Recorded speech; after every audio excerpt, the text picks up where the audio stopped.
Apparently, there was a big fire at Company HCL. When I heard the news, it felt like I had been hit on the head with a hammer because that's where my husband works. I hoped he was okay. I called him, praying he had escaped the fire. The phone rang, and then I heard his voice say, "Hello. Eric, where are you? Are you safe?" I asked, my voice getting louder with relief. He sounded annoyed and said, "What's the matter with you? Why are you talking so loud? I'm at work. Don't call me while I'm working." Then he hung up. At least he wasn't involved in the fire, but his response was strange. My name is Lisa, and I'm 35 years old. I'm a nurse and work has always been the main part of my life. I got married 6 years ago when I was 29. I felt lucky to get married just before turning 30. I met my husband Eric through a mutual friend. We hit it off right away and have enjoyed our married life in company housing. We've been married for 6 years, but we don't have any children yet. I believe we can build a happy family together. Eric is sometimes self-centered, but he's generally a kind and good person. He shows his love to me, and I feel safe with him. However, lately he's been very busy with work, even working on his days off. He seems tired and doesn't pay much attention to me at home. After dinner, he sits on the sofa with the TV on, but doesn't watch it. He looks at his phone all the time, using the TV as background noise. When I talk to him, he only responds with "yeah" or "oh" or something like that. I thought maybe I said something to make him upset, but I decided he was just tired from his busy work schedule. If he was that tired, I would make sure to bring him lunch and prepare dinner every day. I tried to make our daily lunch and dinner nutritious and well-balanced. Then one day, something strange happened. The day before, a coworker called me to ask if I could switch from the night shift to the day shift. So I suddenly had to change to the day shift. I had originally told my husband I would be working the night shift, so I thought I should tell him about the change. But I was busy and ended up emailing him on the same day. I emailed him, saying that I had switched to the day shift and would make dinner and wait for him. But he didn't reply. I thought he was busy at work, so I focused on my own work too. But even after I finished work, he still hadn't responded. He used to reply quickly, even using emojis sometimes. But this time, he only read my message and didn't reply. Is he working so hard, or is this just what happens after 6 years of marriage? Feeling a little sad, I went to the supermarket on my way home from work to buy some ingredients because I decided to cook a nutritious dinner for him again. It was very cold that day, so I decided to make a one-pot dish. I cut up the ingredients and waited for him to come home so I could start cooking right away. But no matter how long I waited, he never came home. He usually arrives home at 8 p.m., but when he finally came home, it was already 10 p.m. Welcome back. You're home late. Did you have to work overtime? Oh yeah, but did you have to work the day shift suddenly?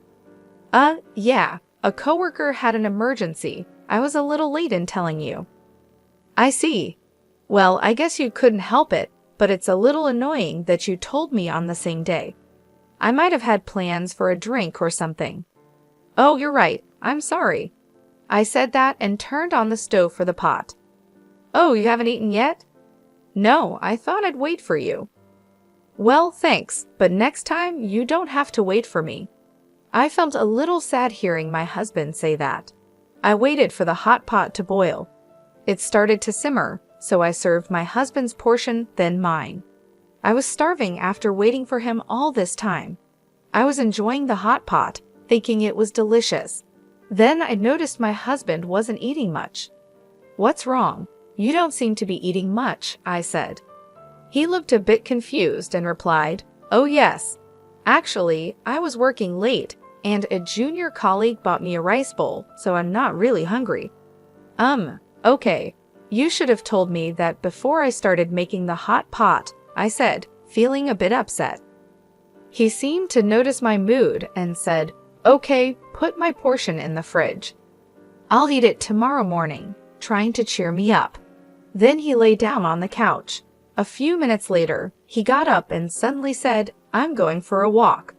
"That's unusual," I said. "I haven't been getting enough exercise lately, and I've been working late, so I need a change of pace," he answered as he began to get ready to go out. I felt a little empty sitting alone at the table eating the hot pot, so I put my portion in the fridge too. I felt like I had eaten too much, and my husband and I hadn't spent much time together lately, so I decided to go for a walk with him. But he refused and said it's not good to move just after eating. He also said he wanted to go for a long walk alone. He ended up going out for a walk by himself. I thought his behavior was suspicious, so I secretly followed him. My fear turned out to be true. Despite my voice, my husband was walking with great enthusiasm.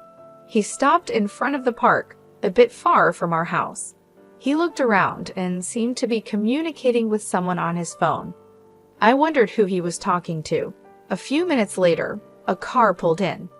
My husband approached the car and started talking lightly with the person in the driver's seat. It was dark and hard to see, so I couldn't make out much more. I got closer to the car and saw the person in the driver's seat. She had long curly hair and glossy lipstick. It was a woman, laughing happily as my husband got into the passenger seat. He was totally having an affair, right? By the time I thought that, the car had already driven away. I stood there for a while stunned.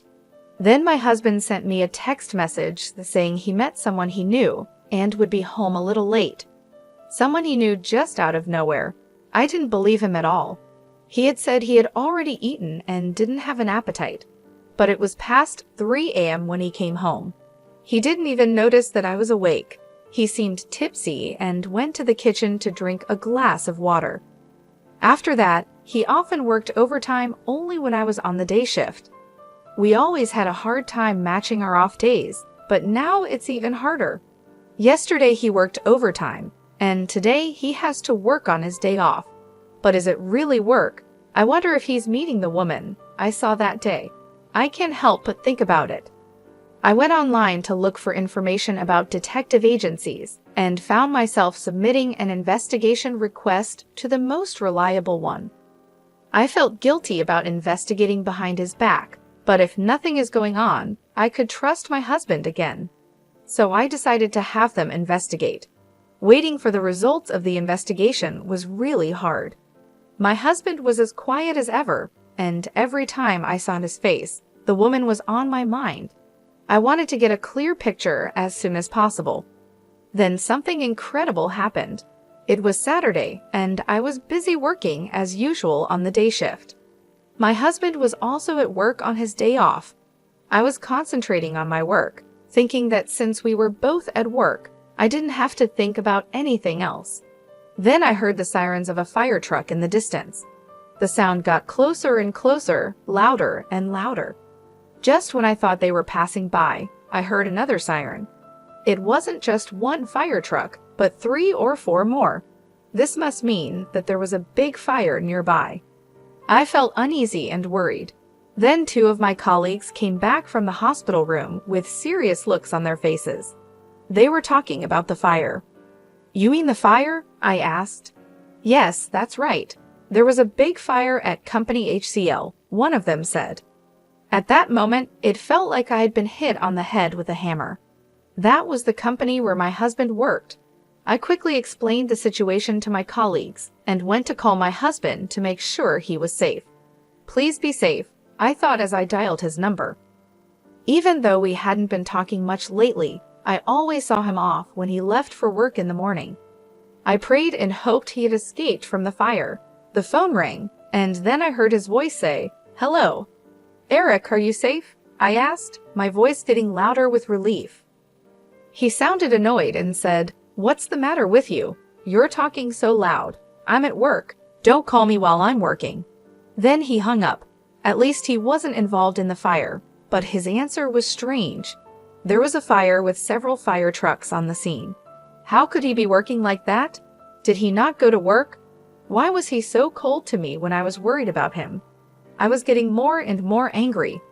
Maybe I had been seeing him off, just so he could go to another woman since we got married. Then I made a decision. I would leave that house. As soon as I got home, I started packing my stuff. When I looked in the mailbox, I saw that the results from the detective agency had arrived. I decided to leave the house with the results of the investigation. My parents helped me pack my things. The moving company would be here soon too. I had my things moved out right away. My husband didn't seem to know that I knew the truth. I didn't hear from him at night. I guessed he was staying with his lover the whole time. I packed a lot of my furniture and appliances for my single days. The room was almost empty and looked deserted. Staring at the room, I realized I had no lingering affection for this life. For now, I moved my belongings to my parents' house and looked for a new place to live alone. My husband finally called me the next day. "Hey, what's going on? Most of your stuff is gone." Of course, I moved out of that house. What? What were you thinking? When are you coming back? What about my food? What about the house chores? I was in shock. After all this, that's all you think about when it comes to me? While talking to him, I remembered the fire at his company. This guy was with his affair partner instead of going to work. Anger welled up in me. Why don't you get another woman to do that? Huh? What are you talking about? You were with a woman named Michelle today, weren't you? Huh? What are you talking about? I was working at the office. Oh, at the office? How long did you work today? It was a busy day. Even though I was working on my day off, it took me until late in the evening. I see. That's why I was so surprised that you moved out. Why don't you stop lying already? Huh? You lied about going to work, right? I wasn't lying. I was working. What's going on? How can you work until the evening when there was a fire in the office during the day? Huh? When I called you during the day, several fire trucks were dispatched to your company. They were there to put out a fire that broke out at your office. That's why I called you. I wanted to know if you were okay. You told me not to call you at work, and you talked like there was no fire. Well, he started to say.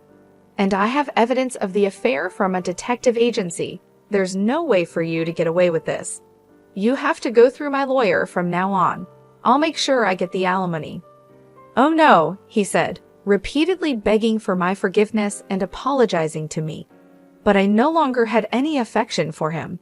I'm sorry, but there's no way to fix this. I'm hanging up now. Wait, he pleaded. I went to my lawyer and demanded a divorce and alimony from him. The divorce was finalized, and he couldn't get away with it because of all the evidence. My husband and his affair partner had to pay me a reasonable amount of alimony. It turned out that my husband's partner was a junior colleague at the same workplace. The news of their affair spread through the company quickly. Having an affair when the company was dealing with a fire caused a lot of negativity among their colleagues. My husband and his affair partner are now getting cold stares from everyone around them, and they feel very ashamed of themselves. They really deserve it. Meanwhile, I moved into my new place and started to rebuild my life. My parents were incredibly supportive during this tough time. They helped me pack up my things and settle into my new home. It wasn't easy, but I felt a sense of relief being away from the toxic environment I had been living in. I focused on my job and took on more shifts at the hospital. My colleagues noticed that I was quieter than usual, but they respected my need for space. Slowly, I started to feel more like myself again. I even picked up a new hobby, gardening. It was therapeutic to nurture something and watch it grow. 2 weeks later, I received a letter from my ex-husband. He apologized again and begged for another chance.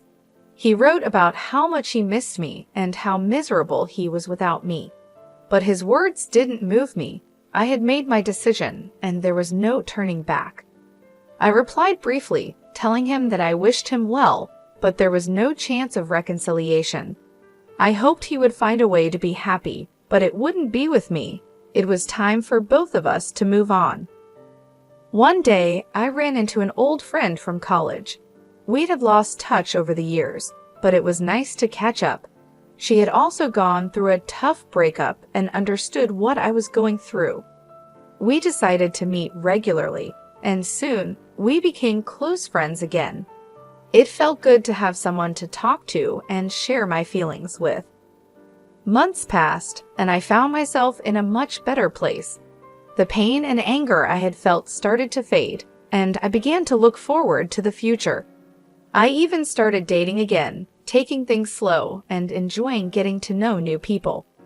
My ex-husband's affair and the divorce were hard lessons, but they taught me a lot about myself and what I want in life. I learned the importance of self-respect and the value of true, supportive relationships.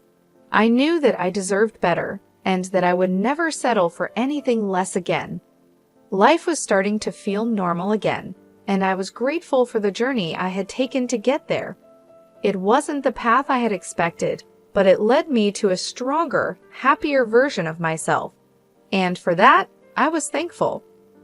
Meanwhile, I moved to a new apartment and started living a comfortable single life. The new place is cozy, and I feel at peace here.